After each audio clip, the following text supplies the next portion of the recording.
Hello, hello, hello. Hello, my friend. How you doing? Oh, girl, it has been a weekend. There's been a lot going on. But I got to tell you, everything is in flow and alignment. I do have to say I am impressed with how zen you are staying in the midst of all of the things that you are doing.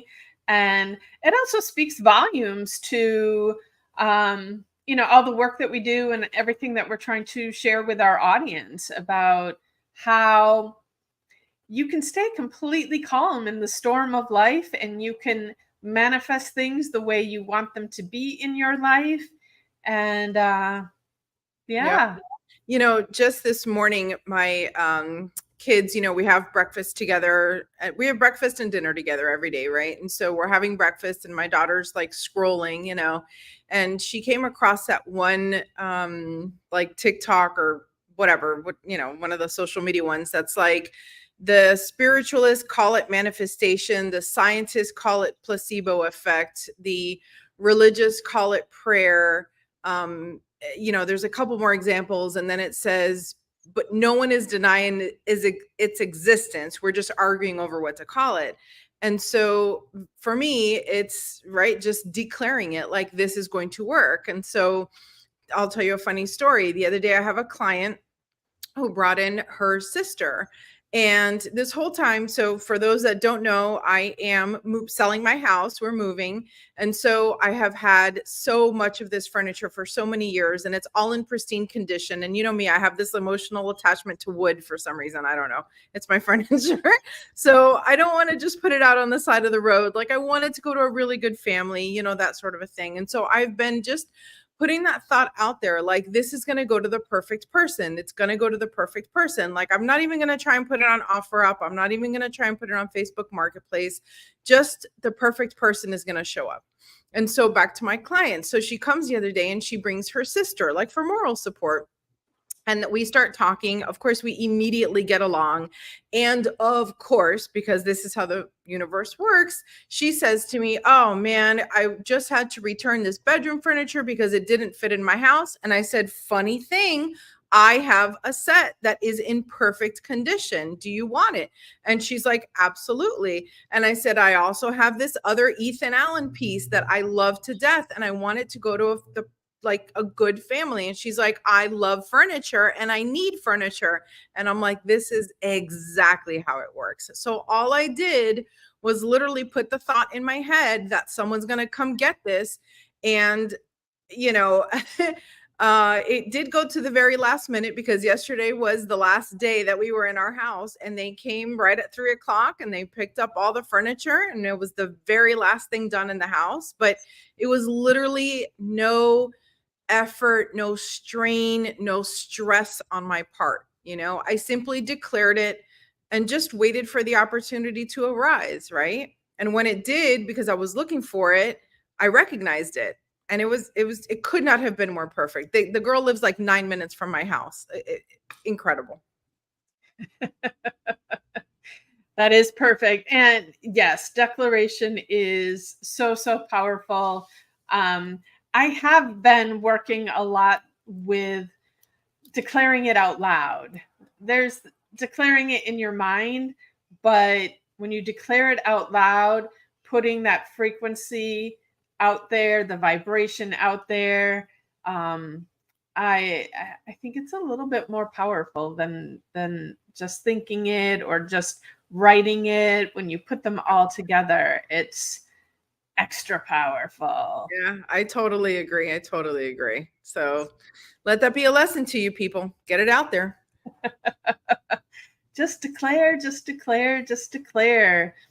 Um, so like this whole podcast really started by women, for women, about women, but I love how we have transitioned to having more men on the show.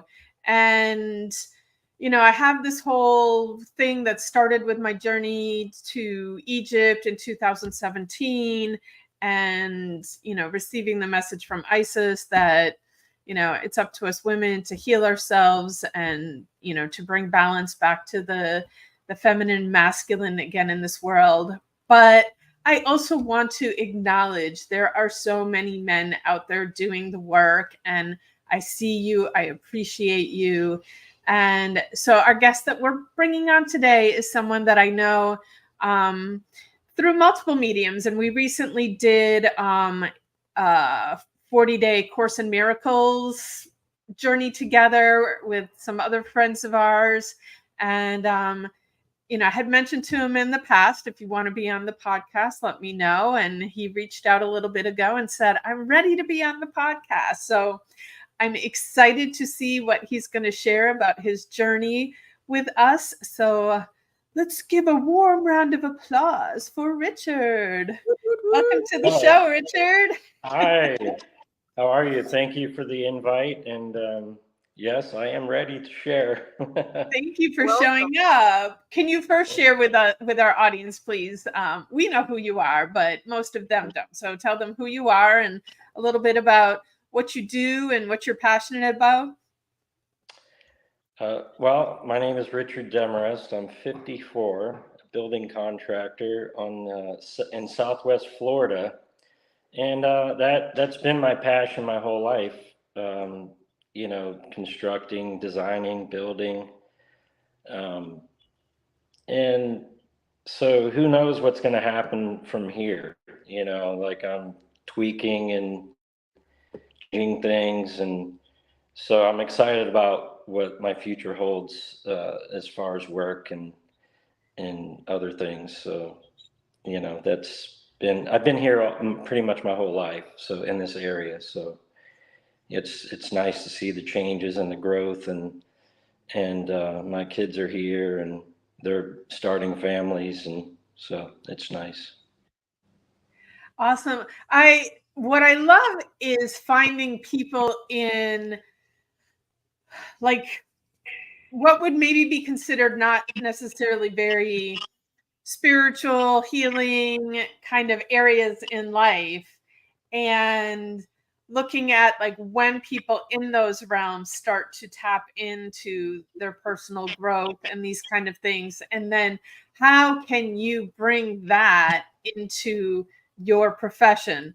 Like one of our mutual friends creates screws that are used for like orthopedic surgeries, and I tell him, make the screws with love, like put love into the screws. And then when these screws that are filled with love go inside people's bodies, like it's going to make a difference, whether you know it or not. Like you might not ever meet anybody who has one of those screws that you made inside of them, but trust me, there will be a difference in the outcome of the surgery, in the forward progression of their life.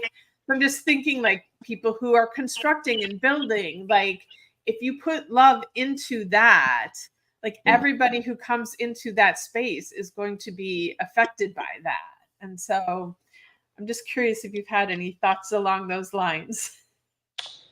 Yeah, I've actually, with my journey, I would say a lot of new discoveries for myself, but then I had an idea of, someone said, instead of supervising, why not be a leader? And then I started hashtagging some posts, loving leader. And so then I started implementing that with guys on the job. Instead of explaining to them what needs to be fixed, I would learn more about them and then approach them in a way that, hey, can we look at this particular area? What would you do to make that better? And so it worked. And then it's really rewarding because I can walk on my projects and just say a couple little things and then walk away and let them handle it however they wish. Just giving them the idea that, oh, there's something more to this that I can add and feel happy about, or be integrous about. That's it. I've tried it, and it's a good practice to have, so yeah, that's nice. That's I love it. I love it. Yeah, I love that. What you're bringing in is giving people the opportunity to feel like they're contributing as opposed to just following directions, right? So it's working because you're investing in a human being, not in a product, you know? Right. Like, yes, you get a product as a bypass, but when you invest in relationships, right? Like that's really where the magic is. I mean, I would imagine, how long have you been doing this practice now? Like, have you noticed that your retention is higher and things like that? Yes, it's been about a year and a half or so. Wow. The ideas started coming, and then through some coaching, and then I got more inspiration from that. And so um, I found out that once I changed my intention, and then I would connect with a few people and then share, and then I would ask them, what's your idea on this? Because the dynamic of a construction site has always been the same forever. And then I would share what do you see in this? How can we make this better? How can we promote uh, uh, more of a lifestyle on the job instead of the job? The particular just let's go to work and get it done, or it's not fast enough, or not good enough, or so that's very nice. And I had a few projects that we brought guys in, and they learned from one to the next, and then we all were rewarded with the energy exchange of it. So, and it was nice to smile at one another and go, hey, look what we all did, and guys that normally don't see the finished product, they are invited back to go, look, here's the finished product. Here you go. Wow. Yeah. So yeah, it's been a lot of my relationships have improved in the last year. Family, friends, we grow from each other's experiences and perception, so it's very nice to go, wow, there's a whole nother side to life here. So I see you like spreading that within your world, but then I'm going, I see this little vision of Richard going out there and teaching other leaders in your industry maybe how to bring this to their companies and their people. Yeah, it's nice. I've had that feedback as well. How are you doing? Well, hey, thanks for this, because this is what we're doing now. And it's really good. So, and then to jump into that person's perspective is even better, because the more interest I show in them, and it's just another exchange, and it just keeps building and building and building, and it's just natural. So that's the connections I'm starting to have, is that just like you were talking about earlier, the woman came over, next thing you know, boom, furniture, this, that, and it's just that natural connection, and that's just really, really good. So I'm focusing on those relationships, and then changing my life according to that. So I'm super curious, your journey to where you are, because this is so amazing. And I agree with Julietta. I can already see like the book, the stage, the podcast, like it's definitely coming.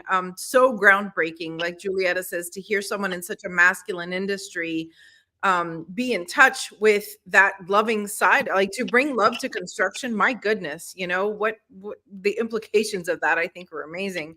But I'm curious, for that point in time where there was a switch over, right? Where that switch turned for you. And so surely you had some sort of limiting belief before this, where you might have thought it could never be better than this. This is just how things are always done. Tell me a little bit more about that journey. Tell me a little bit more about that transition. Well, so a couple of years ago, I got a divorce, and so I had to make a shift towards respect, um, for my ex-wife, my kids. So I was thinking about it and wondering, okay, let's just develop compassion for everyone as individuals. My kids they weren't talking to me so much, they wouldn't return text, and then my need to be in control of, oh, are they judging me or things like that. So through coaching, I was inspired to just, hey, you know what? I don't have to say anything, do anything. I just let me be who I am and let them be who they are. And there was a big process there. It took probably a year for them to come back around. And then we don't talk that much. We just share a few things. And it's been so wonderful to experience that. I'm gonna cry. So, but yeah, it's just amazing to witness the just being who I am, and without anything else, just um, sharing that energy, and for them to feel it and then go, "Ooh, I like this side of Dad." So that was another big aha moment for me was Julietta mentioned to me one time, "What are you hiding from?" And I just asked her the same question, "What are you hiding from?" So then I visited my dark side for about 4 or 5 months. And I was like, oh my goodness. And it just helped me have more compassion for myself. And then I applied that to other people. And then I go, oh, well, now I can be compassionate for myself. I can give that to other people now. And that is a work in progress always. So those are some of the huge moments. It was not a fun place to be for those 5 months. It was very necessary, and I wasn't afraid of it so much. It also allowed me to understand how people may see me, my actions or behavior. So yeah, that was pretty big. That was a big moment for me. So. Beautiful. Yeah, I think one of the biggest awarenesses that helped me move forward was that, anytime I'm judging somebody else, I'm really judging me. And so it's really about learning to stop judging ourselves and have more kindness and compassion for ourselves. And then when we do that, like, other people stop bothering us, stop annoying us, stop making us angry, because we can just look at them all with the same compassion that we look at ourselves. And yeah, the world is a mirror for us out there. And so every time I see something that's triggering me, I'm like, thank you for letting me see what I still need to heal within me. I really also like the slowing down. I think being in flow and ease is so much easier than we think it is. Like, I think we get used to being on the treadmill of doing and feeling all the feelings and figuring out what we did wrong and why is no one talking to me, right? Like, these are all active things. And I love that in your story, the real magic came in when you stopped doing the things, right? When you slowed down long enough to be and listen. So if there's a lesson in that, it is you don't have to keep moving all the time to move forward, right? Like, you just flow forward, right? Like a river. You don't have to be running all the time like that. And you can still make money, right? You haven't, your business is still doing good. You're still living your life. Right? Yes. Nothing really changes other than, yeah, slowing the mind down is such a hard thing to do. And I'm starting to develop daily routines to slow that down, to just, I visit the animals on my property and feed them and love on them. And then, you know, I'll exercise and then read. I don't read much, but I read. When I do read, it's just a precise thing that comes to me, and a thought, and I go, oh, let me grab that book and read a little bit, and I grab a few things out of the book, and then I just relax. And so those are really good things that I've been doing lately. So coming out of this light and dark era, I was so blissed for a long time, and then it went into the dark side, and then it's coming back into the light side. And I'm attracting energies from other people that are just always putting out positive messages, and then I compliment them and say thank you so much. So it's such a gift to share that type of energy, and promote that. So we love books here. Since you talked about reading, I'm curious if you've got a book to recommend for our library. What book do you think everyone should read? Well, I'm reading Ayahuasca Channel, so I am reading that one. I'm also reading. I just got done with the Four Agreements. I have a few more. What do you say when you talk to yourself? Oh, that's a new one. So that I'm going to start that one. So I would say I bought 5 more, so I'm stacking them up. So yeah, I've got some time to spend on that. Some good time there. So those are a few that I'm doing right now. That's Beautiful. exciting. Be warned, books are a slippery slope. You're gonna have to use that construction skill to build yourself a library. Trust me. Yeah. I'll be building myself a bookshelf. So you mentioned the growth in your business, and I'm curious because life is always moving. What is your next big step? What's your next big project? Whether it's for yourself spiritually or within your business, or where those two things intertwine. Where do you want to go from here?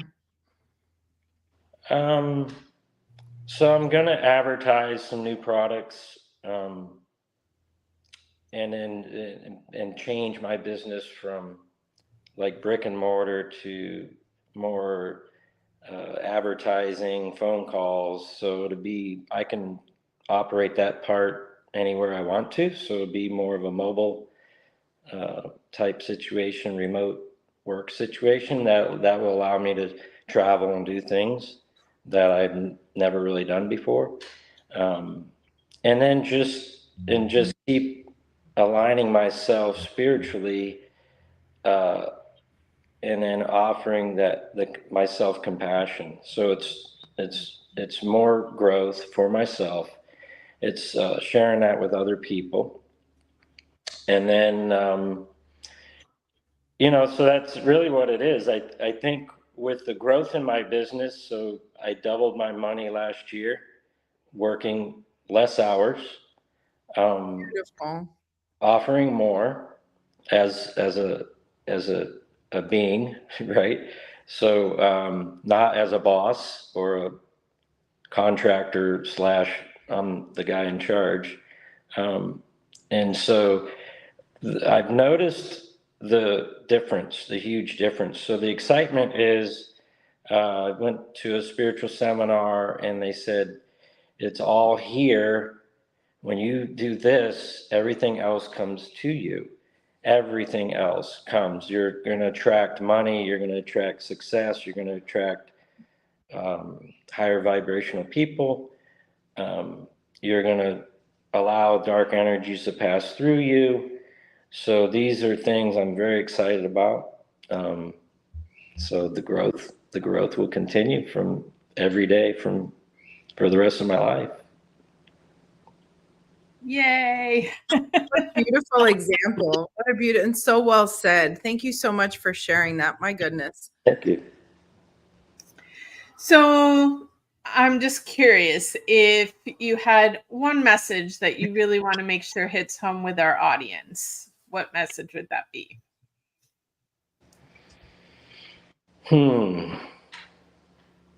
My biggest download is to be gentle with myself. Touch. So I received that message through medicine, and it was, how do I touch? It was, one, what do I offer and how do I offer it to other people? But then it became touch. Why touch the skin when you can touch the hair? And you can feel the same sensation, if not more. So then that just allowed me to realize that, Richard, you really should take care of yourself in the most gentle way. That's my offering. Gosh, it's kind of just let that sit for a second, huh? You really should take care of yourself in the most gentle way. And I think that, we, as a podcast, even though it's called Voices of the Goddess, we do have a lot of male listeners. And I think you just gave them such a beautiful gift. Not just women listening, but men particularly, to just be really gentle with yourself. How beautiful is that? Yes, thank you. Yeah, men don't really grow up that way, do they? Well, it's interesting you say that, because I think, like, I don't know where the switch happens. I don't know how old your kids are, but I have 14-year-old twins. I have boy-girl twins, right? So it's like my own little science experiment at home. I get to see where gender plays a role and how I raise them. And it's interesting because I find my son to be gentle.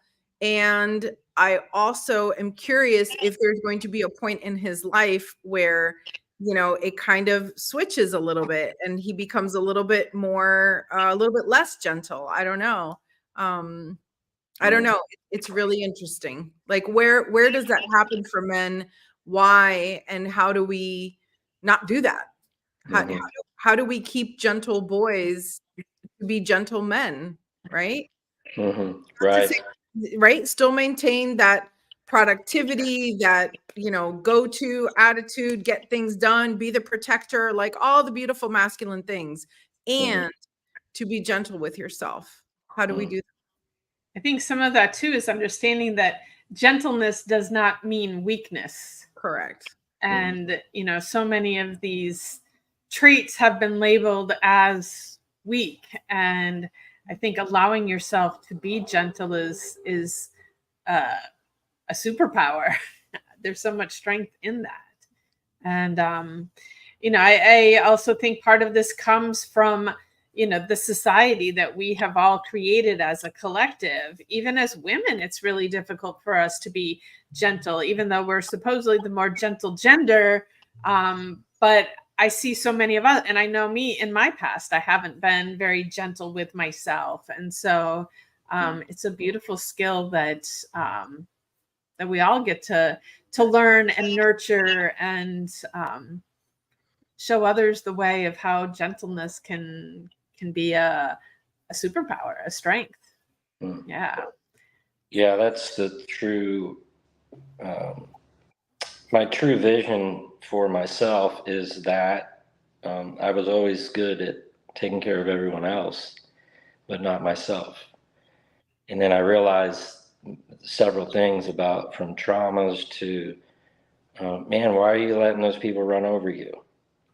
And then I realized, oh, you were taking care of them and you didn't care what they did to you or what their actions were, or, and then you like really I became shitty with myself most of the time. So now I realize, now that I got these downloads, I'm going, oh man, you are number one. You are number one. It's your time, so. I think this is why community is so important because, no matter how much practice you do, it's easy to slip into all of those roles just because life, the way that it's constructed right now, right? We have to live it a certain way. I have to get in my car. I have to go to work. I have to pay my bills. And so it's easy to slip back into those things. But I think being in community, having these conversations reminds me, right? It reminds me to it reminds me to slow down. It reminds me that I'm worth it.